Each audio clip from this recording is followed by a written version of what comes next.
ஆங்கிலேயர் ஆட்சி காலத்தில் நடைமுறைப்படுத்தப்பட்ட குற்றவியல் சட்டங்களுக்கு பதிலாக 3 குற்றவியல் சட்டங்கள் இன்று முதல் அமலுக்கு வருகின்றன. புதிய சட்டங்களின்படி சிறுமியரை கூட்டு பலாத்காரம் செய்தால் மரண தண்டனை கிடைக்கும். போலீஸ் ஸ்டேஷனுக்கு போகாமலேயே ஆன்லைனில் புகார் அளிக்கவும் இந்த சட்டங்கள் வழிவகை செய்கின்றன. ஆங்கிலேயர் ஆட்சி காலத்தில் இயற்றப்பட்ட ஐபிசி, இந்திய தண்டனை சட்டம், சிஆர்பிசி எனப்படும் குற்றவியல் நடைமுறை சட்டம், ஐஇசி எனப்படும் இந்திய சாட்சிய சட்டங்களையே இத்தனை ஆண்டுகளாக நாம் பின்பற்றி வந்தோம். இவற்றில் தற்போதைய காலத்திற்கு ஏற்ப புதிய மாற்றங்களை செய்ய வேண்டும் என பல ஆண்டுகளாகவே கோரிக்கைகள் இருந்து வந்தன. பிரதமர் மோடி தலைமையிலான தேசிய ஜனநாயக கூட்டணி அரசு 2014 பொறுப்பேற்ற பின் குற்றவியல் சட்டங்களை மாற்ற முடிவு செய்யப்பட்டது. பல்வேறு துறை நிபுணர்களுடன் கலந்து ஆலோசித்த பின் ஆங்கிலேய காலத்து சட்டங்களுக்கு மாற்றாக 3 புதிய குற்றவியல் சட்டங்கள் இயற்றப்பட்டன. பாரதிய நியாய சன்ஹிதா, பாரதிய நாகரிக் சுரக்ஷா சன்ஹிதா, பாரதிய சாட்சிய அதிநியம் என பெயரிடப்பட்டுள்ள பிஎன்எஸ், பிஎன்எஸ்எஸ், பிஎஸ்ஏ எனப்படும் அந்த 3 புதிய குற்றவியல் சட்டங்கள் நாடாளுமன்றத்தில் நிறைவேற்றப்பட்டு ஜனாதிபதி ஒப்புதலும் பெறப்பட்டன. இந்த 3 புதிய குற்றவியல் சட்டங்கள் ஜூலை 1 முதல் நடைமுறைக்கு வருகின்றன.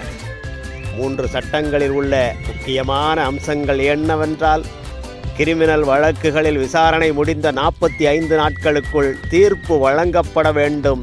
மேலும் விசாரணை துவங்கி 60 நாட்களுக்குள் குற்றச்சாட்டு பதிவு செய்யப்பட வேண்டும். பாலியல் வழக்குகளில் பாதிக்கப்பட்ட பெண்ணின் வாக்குமூலத்தை அவரது பாதுகாவலர் அல்லது உறவினர் முன்னிலையில் பெண் போலீஸ் அதிகாரி பதிவு செய்ய வேண்டும். மேலும் மருத்துவ அறிக்கைகள் 7 நாட்களுக்குள் வர வேண்டும். பயங்கரவாத செயல்கள் போன்றவை ராஜ துரோகத்துக்கு பதிலாக தேச துரோகமாக வரையறுக்கப்பட்டு உள்ளன.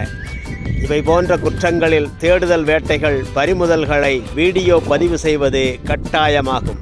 பெண்கள் மற்றும் குழந்தைகளுக்கு எதிரான குற்றங்கள் தொடர்பாக புதிய அத்தியாயம் சேர்க்கப்பட்டுள்ளது.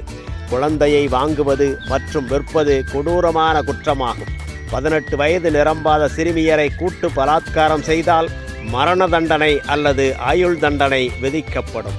பெண்கள் மற்றும் குழந்தைகளுக்கு எதிரான குற்றங்கள், கொலைகள் மற்றும் அரசுக்கு எதிரான குற்றங்களுக்கு புதிய சட்டத்தில் முன்னுரிமை அளிக்கப்பட்டுள்ளது. இந்திய தண்டனை சட்டத்தில் முன்பிருந்த 511 பிரிவுகள் 358 குறைக்கப்பட்டுள்ளது. திருமணம் செய்து கொள்வதாக பொய் வாக்குறுதி அளிப்பது, சிறுமியரை கூட்டு பலாத்காரம் செய்வது, கும்பலாக தாக்குவது, நகைப்பறிப்பு போன்ற குற்றங்களை கையாள இந்திய தண்டனை சட்டத்தில் விதிகள் இல்லை. பாரதிய நியாய சன்ஹிதாவில் இதற்கான விதிகள் இடம்பெற்றுள்ளன. ஒரு குற்ற சம்பவம் குறித்து புகார் அளிக்க போலீஸ் ஸ்டேஷனுக்கு நேரடியாக இனி செல்ல வேண்டிய அவசியம் இல்லை. இமெயில் மூலமாகவே புகார் அளிக்கலாம். புகாரை எளிதாக விரைவாக அளிக்கவும் போலீஸ் விரைந்து நடவடிக்கை எடுப்பதையும் இது எளிதாக்குகிறது. பெண்களுக்கு எதிரான குற்றங்களில் முடிந்தவரை பெண் மாஜிஸ்திரேட் முன்னிலையில் வாக்குமூலங்கள் பதிவு செய்யப்பட வேண்டும்.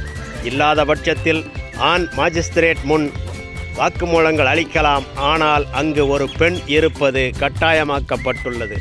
எஃப்ஐஆர், போலீஸ் ரிப்போர்ட், குற்றப்பத்திரிகை, வாக்குமூலங்கள் உள்ளிட்ட ஆவணங்கள் 14 நாட்களுக்குள் இரு தரப்புக்கும் அளிக்கப்பட வேண்டும்.